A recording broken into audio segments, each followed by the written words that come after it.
Welcome. Welcome to Open Eyes. Well, we're going to look into different topics that's going on around the world, things that are taking place, what people are saying, doing, everything from this country to other countries, and what's going on around the world. So the topic that I want to start with on this first episode is we've been hearing a lot of discussion about democracy in this nation, the United States, being destroyed. Certain parties and people, and you hear it over and over again, where a certain side is going, democracy is going to be destroyed. There's going to lose it with this country. Won't have any more democracy. So let's me start wondering what it exactly is that you're talking about. What is democracy? So I wanted to do a study on what it is and what's taking place. So I went to, first of all, get a definition of what democracy is. So I went to the Britannica, democracy, literally rule by the people. And the Merriam-Webster dictionary defines it as a form of government in which the people elect representatives to make decisions, policies, laws, etc., according to law. It goes on to say about the United States is a democracy that the United States is both a democracy and a republic.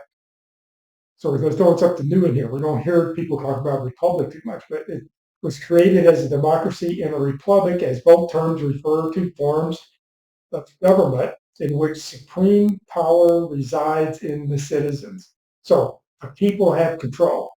And ideally, that's what a democracy is supposed to be like. The people are supposed to have control, their vote. So the people rule, and that's when this country started. We got away from England and the king, and you hear that said a lot today. No more kings, no kings. Well, we actually had a king at one time before we formed the government. So the word republic referred specifically to a government in which those citizens elect representatives who govern according to the law. So this nation was set up by laws and we're ruled by laws, but the men who represent us are supposed to obey those laws. So the word democracy can refer to the same kind of representational government, also called a representative democracy, or it can refer instead to what is also called a direct democracy, in which the citizens themselves participate in the act of governing directly by voting for all laws, policies, decisions, etc. So to save money and time, and back in the old days, they had to do everything by bringing a horse carrier and things like that. So they didn't have the rapid communications we do now. So they set up a form of government where we have representatives. And each state has so many representatives by population. The idea was that the parties or the people, and they form different parties to be in part of, like uh, carry over probably from the English Whigs and Tories and stuff like that. But they form these parties, and we see primarily the Democrat Party and the Republican Party today. Excuse me.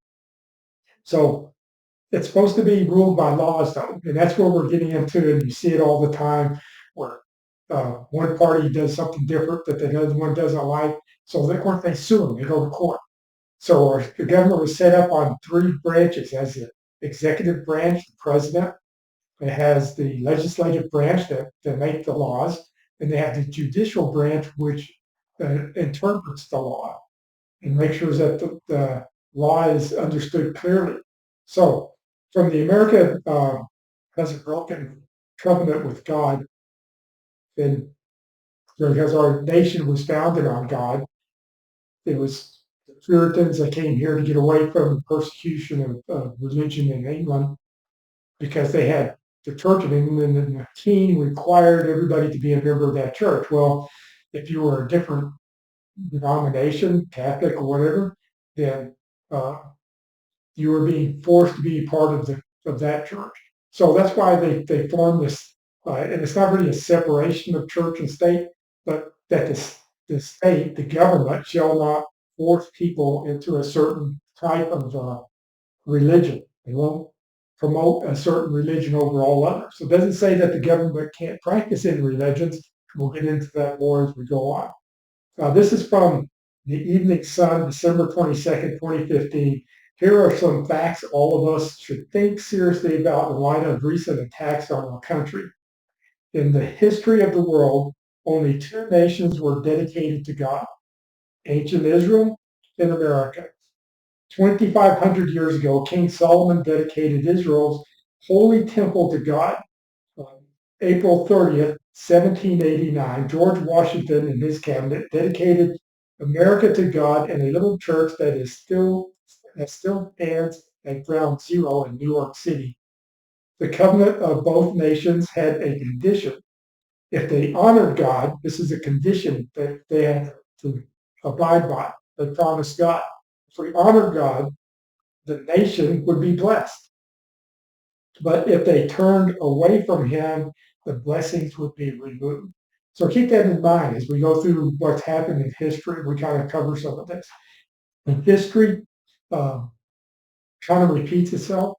Israel fell away from God and they were taken into captivity several times in bondage and then were released from captivity and then taken back into captivity because they started going away from God, practicing uh, worshiping evil gods and non-gods, and then back again till finally in Christ in 70 AD after Christ's death, then Israel was completely destroyed by, in a sense, they no longer became a country, and the people were scattered around the world. So gradually, ancient Israel turned away from their government, finally driving God out of their land and bringing in idols. Let's see what I'm doing on the computer here. Bringing in idols to fill the void. So they turned away from God. But what we'll see is anytime you remove God or remove something, something else is going to come in. And usually that something else that comes in is not good for the people, not good for you. So they exchanged him for false gods of sensuality and self-interest, even offering their children on altars of false gods. This is Baal worship and the worship at Ishtar, where they would actually sacrifice their children to appease the God. God tried to call them back through warnings. Finally, God sends warnings, and the warnings are usually in attacks or things that happen to the nation to try to get people's attention, to bring them back. His protection was removed. Israel's arrogant response when their enemies finally destroyed the holy temple was, the bricks have fallen down and we will rebuild with distressed stone. The fig trees have been felled, but we will replace them with cedars. No repentance at all for their sin. So they didn't repent. They just said, we are going to rebuild. We're going to do it ourselves. History is repeating itself. As God was driven out from the public squares, his laws have been trampled. Morality has deteriorated to the point where tens of millions of unborn children have been sacrificed on the altar of false god convenience. So they Satan uses different terms, like he seduced Eve in the garden. He used words. He changed words. He changed the meaning of words. He used words that sounded good. So it's a convenience. It's your right to kill the unborn. It's not right. Medical conditions from we're getting away from God's cancer and you have a right. You deserve it. So false gods of covenants or covenant with God has been broken. America's first warning came on 9/11 when our country was attacked by our enemies and 3,000 lives were lost. Ironically, on 9/12, the exact arrogant words which were spoken in ancient Israel were spoken by the Speaker of the Senate in Washington, D.C., who said, the bricks have fallen, but we will rebuild with distressed stones. The fig trees have been felled, but we will replace them with cedars. He's quoting Isaiah 9:10. There was no repentance from America. This is from May 2nd, 2026. America has broken the covenant with God. So, what about these Democrats? What about the democracy? And we talked about the two parties, the Democrats and the Republicans. So let's kind of look into Democrats and see what it is. Tracing their roots to Thomas Jefferson, Democratic Republicans and Democrats did not fully coalesce as a party until Andrew Jackson's presidency, when they rallied around the administration against increasing opposition from the uh, Whig Party. Democrats generally supported a weak federal government at that time, a limited budget, and a strong belief in states' rights. So the Democrats were really pushing states' rights, and the states have a right to do things. Uh, the Republican Party didn't exist until the Civil War. Lincoln. They envisioned America as an agricultural and rather than an industrial. So we had this industrial revolution that was starting to take place in the North. So in the North, you had factories and people worked in factories. They lived in huge cities and they worked in the factories. And in the South, which was primarily run by Democrats, they were farmers. They were agriculture. So farmers, they have a little bit more of a agricultural mentality where they're thinking more about uh, how to control the land and government, how to raise crops and things like that, how they're going to pay for it. The founders kind of thought of that, and that's why they came up with the system where we, in the representatives, where they have a popular election. But the founders realized that a majority of the people probably were going to live in cities, and there would be the masses of people in the cities. But those who lived in big cities like New York or Chicago today, San Francisco, LA, they would have the say in what takes place in the country because of the majority of the population. So I came up with a way to give each state representation by the electoral college and having an electorate. And that way the people could have a more fair form of representation. So they envisioned America as an agricultural industrial republic. These principles enabled the party to maintain a national membership through the 1830s and 1840s, but occasionally splits did occur in the 1830s and 40s. The Democrats, popularly known as the Locofocos, broke with their party by favoring libertarian economic policies and the breakup of monopolies. So they wanted to break up the monopolies that occurred, and that happens in almost all communities where you have kind of a monopoly that takes over.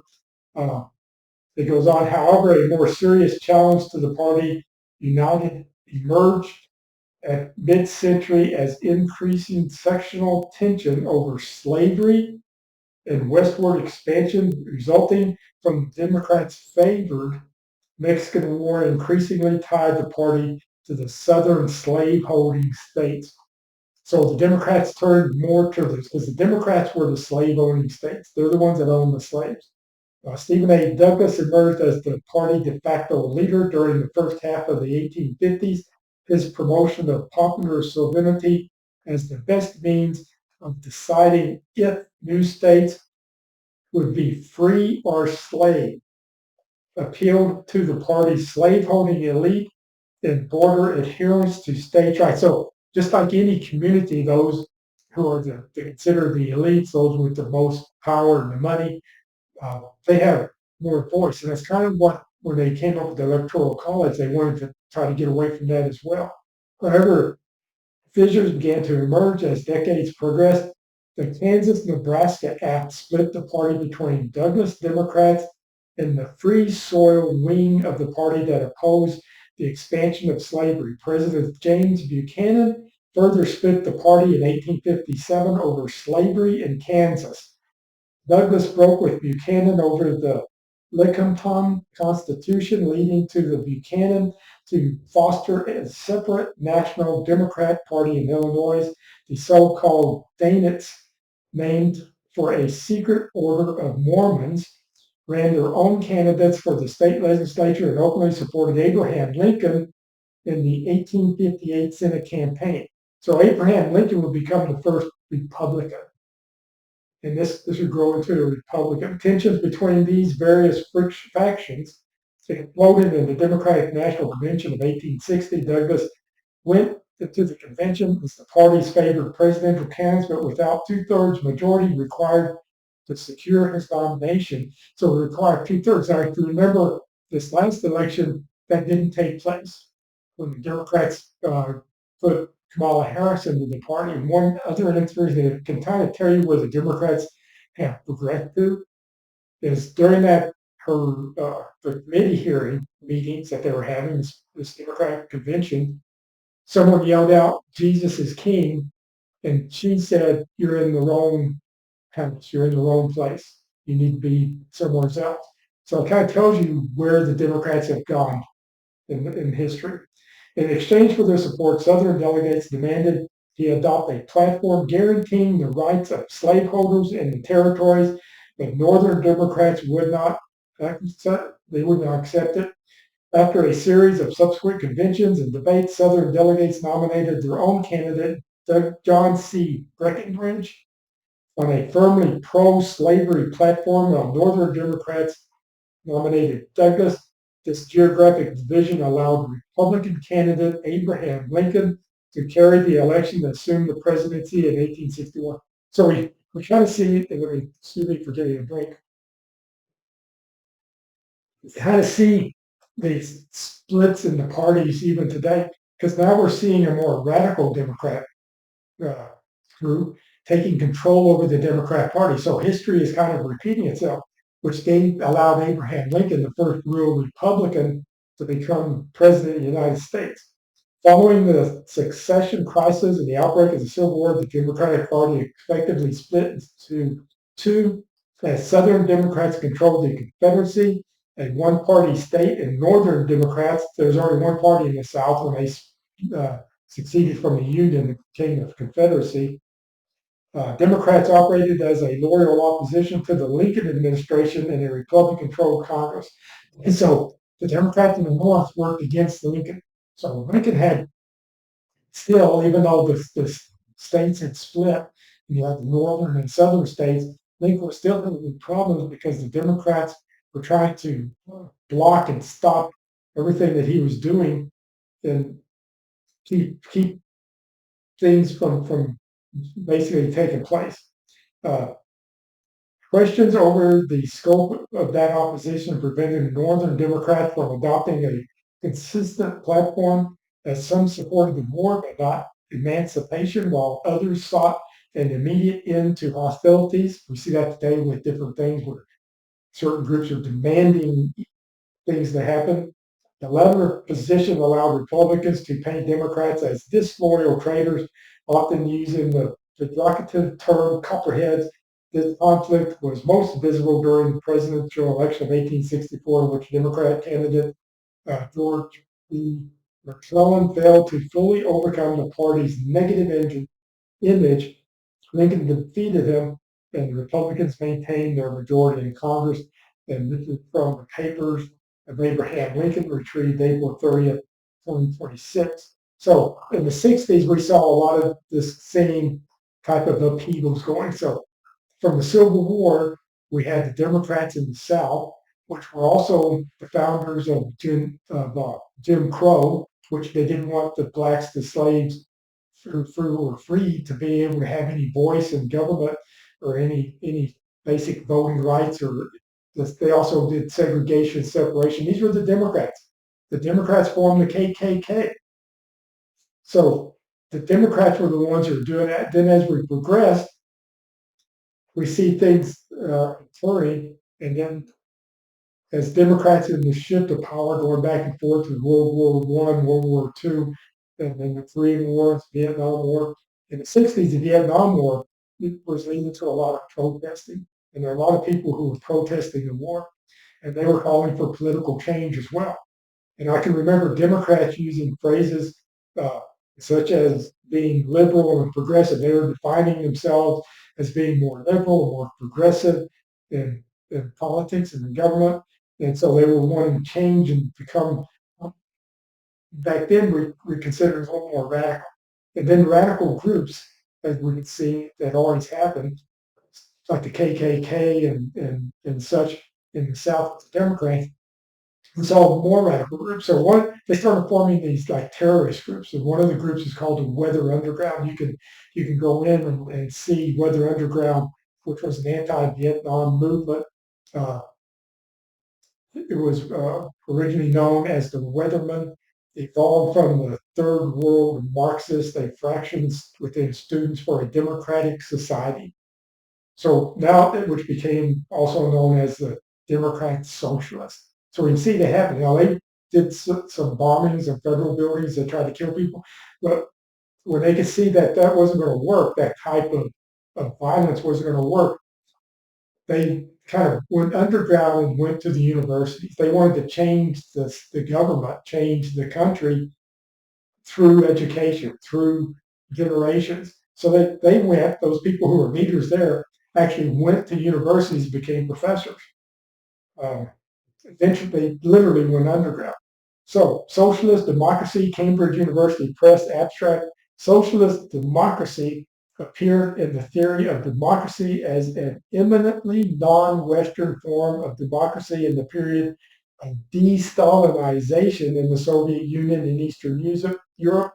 The concept of socialist democracy based on these that can differentiate socialist democracy from liberal or parliamentarian democracy. One, the unity of the power of the proletariat, led by its vanguard political force of the communists, to the setting of the framework of democratic decision making the field of labor. So you see that that's why we see the labor unions go, because it's a form of communism. The communists, if you remember when they were doing the uprise and started taking over Russia, it was basically the labor, the people who were working, the working party, and those were the ones who were fighting and taking on.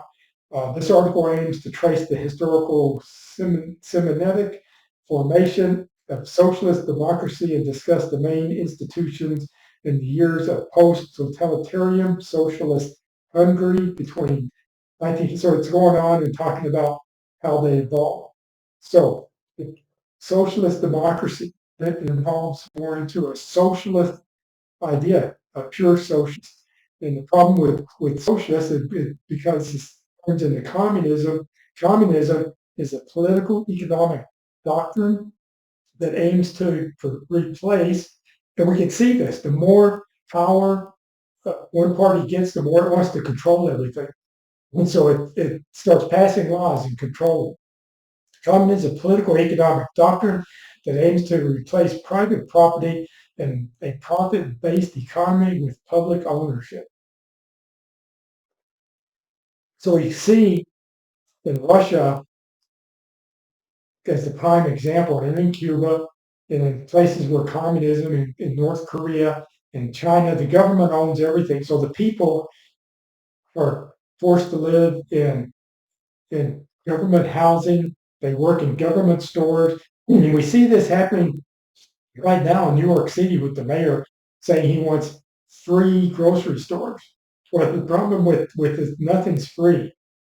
Communism can't maintain itself based on a non-free market because the government owns everything and the government sets prices. The government has to buy food. So where's it going to get into food? And nobody has uh, the wherewithal to actually work harder and be better themselves because no matter what you do, you're going to save price. I can remember a long time ago in the 70s, 80s, people would complain in Russia they want American-made or European television sets because out of 200 sets that they would sell in Russia in the stores, only one would actually work. So quality was a mess. So property in a profit-based economy with public ownership, communal control. Well, they actually tried this here in one city, and it failed miserably up in the north when this country was first being formed.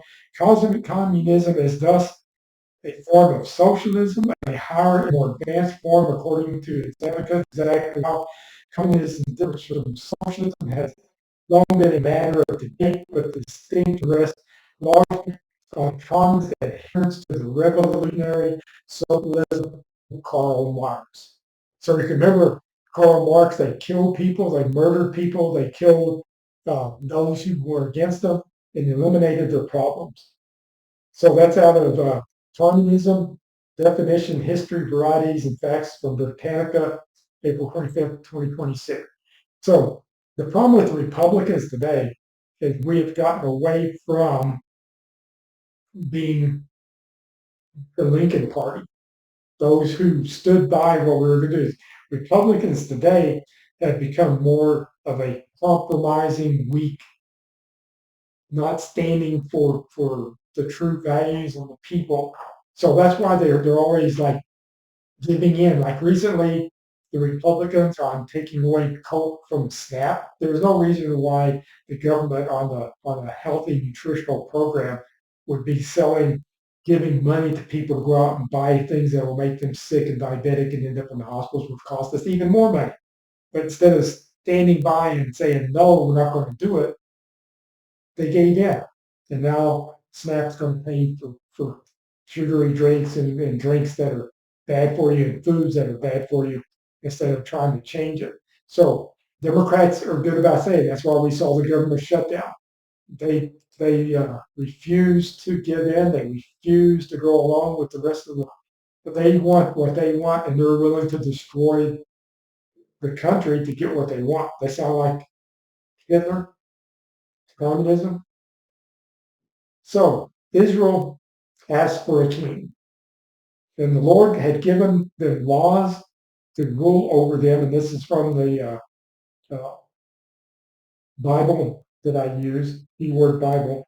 Had given them rules and judges to decide the laws with the people. So God has set up laws, and then He assigned judges to see that these laws were enforced.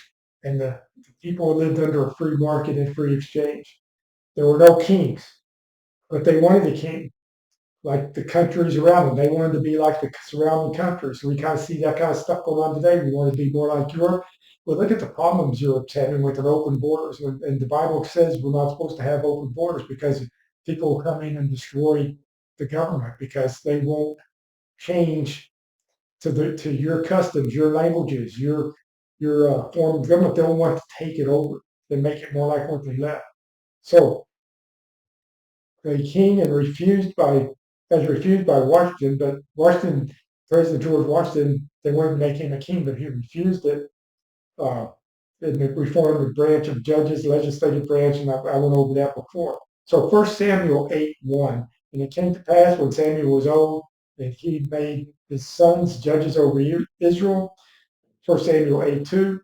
Now the name of his firstborn was Job, and the name of his second Abba, and they were judges in Beersheba. That's the area.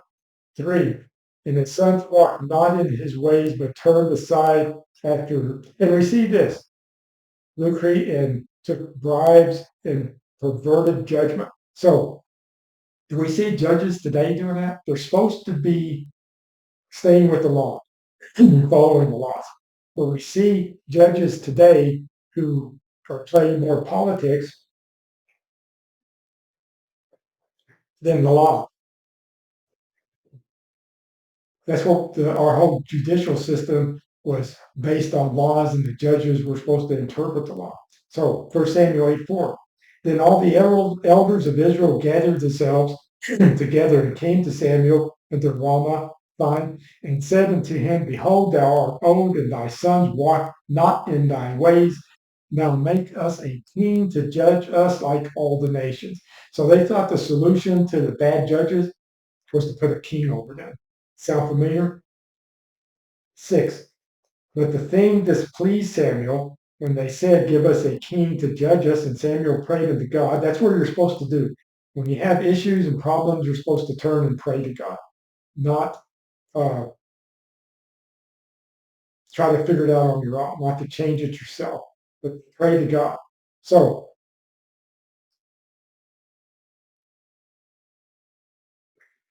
5. It said unto him, Behold, thou art old. I said that. So 6, and being the thing displeased Samuel, and he cried out to the Lord. 7. And the Lord said unto Samuel, Hearken unto the voice of the people and all that they say unto thee, for they have not rejected thee, but they have rejected me. So Samuel was thinking that they were rejecting him because of his sons. And it wasn't. They were rejecting God. For they have not rejected thee, but they have rejected me, and I should not reign over them. In this passage, the Israelites requested a king, and they condemned God. So it's like 1 Samuel 8:8. according to all the works which they have done since. So you can see here, whenever you take God out, something has to fill the void. So as we took through our history in this country, we started removing God. We took God out of the classrooms. When I went to school, we had the Pledge of Allegiance and morning prayer every morning. And we had a Bible class. And everybody dressed nice when they went to school. I had to wear a shirt with a collar and long pants. Girls had to wear dresses. We often would talk about what we learned in Sunday school class on Mondays. So 1 Samuel 8:8, according to all the works which they have done since the day that I brought them out of Egypt, even to this day, whether they have forsaken me and deserve other gods, so do they also unto thee. It appears that over and over the people forget the miracles of the people forget what God has done for them. This week, by the way, as I'm recording it, it's National Prayer Week. Where are we gone?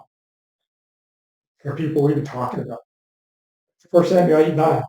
Now therefore hearken unto their voice, howbeit yet protest solemnly unto them, and show them the manner and the king that shall reign over them. So let them see the king. And he said, this will be the manner of the king that shall reign over you. And he said, and this is what's going to happen. Let me get another drink because I'm getting bored from reading this. He's saying, this is what's going to happen. This is what will happen when you get a king. He will take your sons and appoint them for himself, for his chariots and to be his horsemen, and some shall run before the chariots. So he's going to make them basically slaves. He's going to put them into doing things for them, for the king. He's going to have all the power over them. He can tell them what to do. 12, and he will appoint him captains over thousands and captains over fifties, and will set them to ear his ground and to reap his harvest and to make his instruments of war and instruments of his chariots. And we can kind of see this because when I was in the Army Reserves, I was a captain. Of course, when I was in the Navy enlisted, I was just a yeoman, so I didn't really do much. But they put him in the service to go fight wars for him. 13, and he will take your daughters to be confectionaries and to be cooks and to be bakers. 14, and he'll take your fields and your vineyards and your olive yards, even the best of them, and give them to his servants. 50, or this reminds me, sorry to get off here a little bit, but in Jezebel, one of the sins that they did was he wanted a vineyard from a person and he wouldn't sell it to him. So Jezebel had him killed. And then the king took it. You see how the kings work. And he will take the tenth of your seed and of your vineyards with taxes and servitude. Just the internal revenue or federal income tax was supposed to be temporary. Was it temporary? No, we still have today. SNAP that I talked about earlier was supposed to be temporary. Was it temporary? No. Anything the government does is not temporary, and nothing is free. You have to pay for it. The money has to come from somebody. So 1 Samuel 8:16, and he will take your maidservants, men servants, and your maidservants, and your goodlies, young men, and your asses, your livestock, and put them to his work. 8:17, that he will take the tenth of your sheep and ye shall be his servants. Everything becomes the property. And we saw this in Egypt. The people didn't remember in Egypt, Pharaoh owned everything. He owned the people, he owned the lands. If you saw that movie, The Ten Commandments, with Yul Brynner, and he said, the people are mine, the land is mine, the livestock are mine, it's all mine. And that's what it was. That's what kings are. And then the communists get the same way. The Communist Party does the same thing. 8:18, and ye shall cry out in that day because your king, which ye shall have chosen you, and the Lord will not hear you in that day. So he's going to let you do this, and you're going to cry out to him, but he's not going to listen to you anymore. We didn't pay attention on 9/11.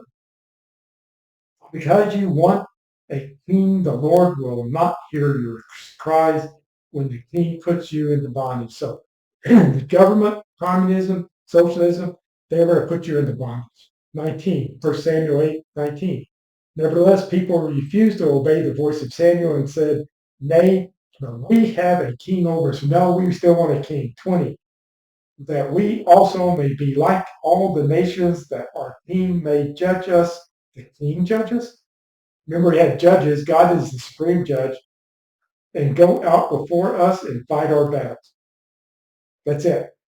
The king's going to go, but they don't, when they're saying that, they don't realize that's them and their children, their sons that are ones that are going to be out going out to fight the battles. Like today, people think it's better someplace else. They think European model is better than the American model. They follow different communist agendas. So 1 Samuel 8:21, and Samuel heard all the words of the people, and he rehearsed them in his ear for the Lord. 22, he repeated it. And the Lord said, Samuel, hearken unto their voice, and make them a king. And Samuel said unto the men of Israel, Go ye every man unto his city. God gave them, will give us as we were asking, for which may not actually be good for us. So God is our king, and when you hear this no kings movement, you forget that God is our king. Christ is our king. Let's go to Revelation 7:13. These have one mind and shall give their power and strength unto the beast. Now this is talking about what's coming and the days we're living in now. 14. These shall make war with the Lamb being God, and the Lamb shall overcome them. They can't overcome Christ. Christ is the Lamb. He's the sacrifice for forgiveness of sins that came to us. He's the way to the Lord. 14. These shall make war with the Lamb, and the Lamb shall overcome them, and he is the Lord of lords and King of kings. There it is. That's who our King is, Christ. And they that are with him are called and chosen and faithful. What we want to be. 15. He saith unto me, the waters which thou sawest were the horses. He's talking about what he was seen before we picked this up. Horses or people. So where he's talking about the horn, Babylon is in the people, sitting on the peoples in multitudes, the nations and tongues. So this is this horn is coming out of the people. 11. And I saw heaven open, and behold, a white horse, and he that sat upon him was, this is Revelation 19:11. Sat upon him was called faithful and true, and in righteousness he does judge and make war. That these are judges. Judges today are faithful because they're not following laws. They're not going to what's right or doing political will. 12. His eyes were as flames of fire, and on his head were many crowns. He's Lord of lords, Kings of kings. He's over all. And he had a name written that no man knew but he himself. 13. And he was clothed with a vesture dripped in blood, and his name was called the Word of God. And that's John 1:1. In the beginning was the Word was with God. God, Christ was the Word. He's the living Word. Revelation 9:14. And the armies which were in heaven followed him upon white horses, clothed in fine linen, white and clean. 15. And out of his mouth goes a sharp sword, that with it he should smite the nations. Now, let me stop here. God spoke everything into existence. In Genesis 1:1, God created him and the earth, right? And then the earth became without form and void. And God said, let there be light. And there was light. So God spoke everything into existence. Vibrations, with science, we know that smallest matters, the very smallest parts of the molecules, and matters may be nothing more than vibrations.